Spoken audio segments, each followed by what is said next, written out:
Hello વિદ્યાર્થી મિત્રો, આપણે હવે આજે પાઠ 4 કથની ઓર કરની એમાં આપણે આગળના લેક્ચરમાં આપણે થોડોક પાઠ ભણ્યા હતા અને એનું શબ્દશઃ આપણે ભાષાંતર કર્યું. હવે આજે બાકીનો જે પાઠ છે આગળનો એ આપણે હવે અત્યારે એનું શબ્દશઃ ભાષાંતર કરીને સમજશું. એક દિન એક સજ્જન કે ઘર ઉનકે મિત્ર મિલને આए. એક દિવસ એક સજ્જનના ઘરે એના મિત્ર છે એ મળવા આવે છે. दोनों मित्र बातचीत में मग्न थे कि किसी ने दरवाजा खटखटाया. બંને મિત્રો છે એ વાતચીતમાં એકદમ મગ્ન હતા, એટલે કે મશગુલ હતા. ત્યારે એમ કે કોઈ દરવાજો ખખડાવે છે. ઉન્હોંને ખિડકી સે ઝાંક કર દેખા. તેમણે એમ કે ખિડકી એટલે બારીમાંથી ઝાંક કર દેખા એટલે કે નજર કરીને જોયું. બહાર મકાન માલિક ખડા થા. એમ કે બહાર છે એમ કે એમના જે મકાન માલિક હતા એ ઊભા હતા. જો પિછલે 4 માહ કા કિરાયા માંગને બાર આ રહા થા. એમ કે જે પાછલું એમ કે જે 4 મહિનાનું એનું કિરાયા એટલે કે ભાડું માગવા માટે એમ કે વારે આવે છે. ઉન્હોંને અપને બચ્ચે કો સમજા કર બહાર ભેજા. જે સજ્જન માણસ છે એણે પોતાના બાળકને સમજાવીને બહાર મોકલે છે. જબ બચ્ચા બહાર ગયા તો મકાન માલિકને ઉસને કહા. જ્યારે એમ કે બાળક છે એ બહાર જાય છે ત્યારે મકાન માલિક છે તેમને કહે છે, તુમારે પિતાજી સે કહો કે મેં મકાન કા કિરાયા લઈને આયા હું. એમ કે છે કે તારા એમ કે પિતાજીને કહે કે હું મકાનનું ભાડું લેવા આવ્યો છું. બચ્ચેને તપાક સે જવાબ દિયા. બાળકે એમ કે તપાક એટલે કે તરત જ એમ કે જવાબ આપ્યો. પિતાજીને કહા હે કે વે ઘર પર નહીં હે. એમ કે પિતાજીએ કહ્યું છે કે તે ઘરમાં નથી. એમ કે બચ્ચે કી બાત સુનકર મકાન માલિક હસને લગા. બાળકની વાત સાંભળી અને મકાન માલિક છે એ હસવા લાગે છે. ઘર મેં બેઠે મિત્ર કે ચહેરે પર ભી મુસ્કાન આ ગઈ. જે ઘરમાં એમનો મિત્ર બેઠેલો હતો એમના ચહેરા પર એમના ચહેરા પર પણ એમને એમ કે ચહેરા ઉપર એમ કે મુસ્કાન આવી જાય છે, એટલે કે એને પણ હસવું આવી જાય છે. જીસે દેખકર વે સજ્જન પાની હો ગઈ. તેને જોઈને એમ કે જે પેલો માણસ છે એમ કે એકદમ શરમાઈ જાય છે. પાની હો ગયા એટલે કે શરમાઈ જાય છે, એમ કે છોભીલો પડી જાય છે.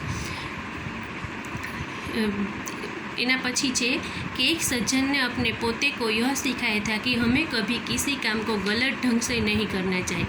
એક સજ્જન માણસ છે એમને એમના પોતા એટલે કે પોતાના દીકરો એને એવું શીખવાડેલું હતું કે આપણે ક્યારે એમ કે કોઈ કામ ખોટી રીતે કરવું જોઈએ નહીં. સદા આપની બારી કી પ્રતીક્ષા કરવી જોઈએ. એટલે કે હંમેશા આપણી બારી એટલે કે વારો અને પ્રતીક્ષા એટલે કે રાહ. હંમેશા આપણે આપણો વારો આવે એની આપણે રાહ જોવી જોઈએ.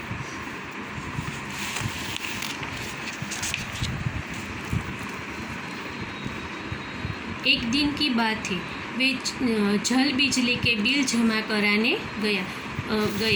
एक દિવસની વાત છે. તે એમ કે જલ બિજલી કે નળ એટલે કે આપણે જે નળનું પાણી આવે છે એની અંદર પણ આપણે તમે જોશો કે આપણે એનું બિલ ભરીએ છીએ. તો એનું બિલ ભરવા માટે એમ કે પૈસા જમા કરાવવા માટે જાય છે. સાથ મેં ઉનકા 8 વર્ષીય પોતા ભી થા. સાથે એમ કે એનો 8 વર્ષનો જે દીકરો છે એ પણ એમ કે એની સાથે જાય છે.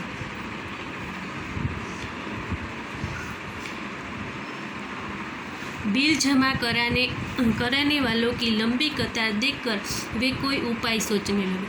હવે જ્યારે બિલ ભરવા જાય છે ત્યારે પોતે એમ કે લાંબી લાઈન જોઈ અને પોતે કંઈક ઉપાય વિચારે છે કે કેમ આમાંથી હું ઝડપથી એમ કે બિલ ભરી શકું. ઉન્હોંને ખડે હુએ લોગો કો ધ્યાન સે દેખા. તેમણે એમ કે ઊભેલા લોકોને ધ્યાનથી જોવે છે. આગે હી એક પરિચિત વ્યક્તિ ખડા દિખાઈ દે. આગળ જ એક પરિચિત એટલે કે એની જાણીતી વ્યક્તિ, પોતે એને જાણતા હોય છે એવી વ્યક્તિને પોતે ઊભેલા જોવે છે. વે તુરંત ઉસકે પાસ ગયે ઓર બોલે. તેઓ તરત જ એની પાસે જાય છે અને બોલે છે, બેટા એ બિલ તુમ ઘર પર હી ભૂલાય. એમ કહે છે કે બેટા આ બિલ તો તું ઘરે જ ભૂલી આવ્યો છે, એમ કે લો इसको भी જમા કરા દો, એમ કે આ પણ ભરી દે. એમ કે વહ વ્યક્તિ કુછ બોલે એટલે કે વ્યક્તિ કંઈ બોલે તે પહેલાં જ उससे पहले ही बिल व राशि उसके हाथ में थमा दी और एक तरफ जाकर खड़े हो गए. અને એના હાથમાં બિલ અને રાશિ એટલે કે રકમ પૈસા એ એના હાથમાં મૂકી અને એક બાજુ એ પોતે ઊભા રહી જાય છે. પોતા બાર કહને લગા. હવે એનો દીકરો છે એટલે કે એનો પૌત્ર છે એને વારંવાર કહેતો રહે છે, દાદાજી લાઈન મેં લગીએ ને, એમ કહે છે કે દાદાજી તમે એમ કે લાઈનમાં ઊભા રહો ને.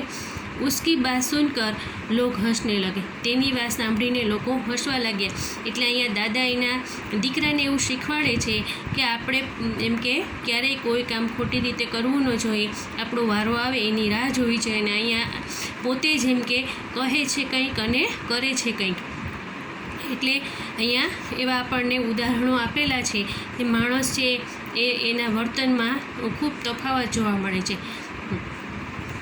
कई लोग ऐसे होते हैं जो आदर्श की बातें तो करते हैं पर उन्हें अपनाते नहीं. એટલે અહીં કહેવામાં આવ્યું છે કે કેટલાક લોકો એવા હોય છે કે જેઓ આદર્શની વાતો કરે છે, એટલે કે નિયમ પાળવાની વાતો કરે છે, સારી વાતો કરે છે, પણ તેને તેઓ અપનાવતા નથી, એટલે પોતે તેનો અમલ કરતા નથી. इस प्रकार का आचरण अच्छा नहीं होता. એટલે કે એમ કહે છે કે આવું આચરણ સારું ન કહેવાય. આચરણ એટલે કે વર્તન, આપણે જે વર્તન કરીએ છીએ એ આ સારું ન કહેવાય. ऐसा आचरण करने वालों को कभी सम्मान नहीं मिलता. કહે છે કે આવું જે વર્તન કરે છે, આચરણ કરે છે, એને ક્યારેય એમ કે આદર કે માન મળતું નથી. વે હંસી કે પાત્ર બનતે હૈ. તેઓ એમ કે હંમેશા હાંસી પાત્ર બને છે, એટલે કે મજાક, લોકો એની મજાક ઉડાડે છે, મશ્કરી કરે છે.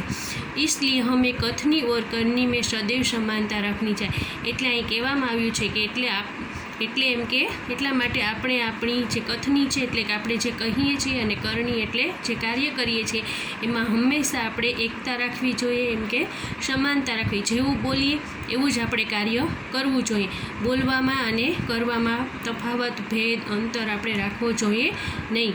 અને છેલ્લે કહે છે કે હો કથની કરની એક સમાન જગ મેં મિલતા તબ સન્માન. એટલે કહે છે કે હોય કથની અને કરણી એક સમાન, તો એમ કે તો જ આપણને જગતમાં આપણને ત્યારે જ આપણને સન્માન મળે છે, આદર મળે છે, માન મળે છે. એવું અહીંયા આ પાઠમાં આપણને કહેવામાં આવ્યું છે. હવે આપણે આનું શબ્દશઃ ભાષાંતર જોઈ લીધું આજે, અને અહીંયા પાઠ આ પૂરો થાય છે. તમને પણ સરસ રીતે સમજાઈ ગયો હશે. અને હવે આજના હોમવર્કમાં આપણે સ્વાધ્યાય પોથીમાંથી વિકલ્પો, ખાલી જગ્યા છે એ આપણે આજે જે હું ફોટો મોકલું છું તે તમારે સારા અક્ષરે સ્વાધ્યાય પોથીમાં જોઈને લખવાનું છે.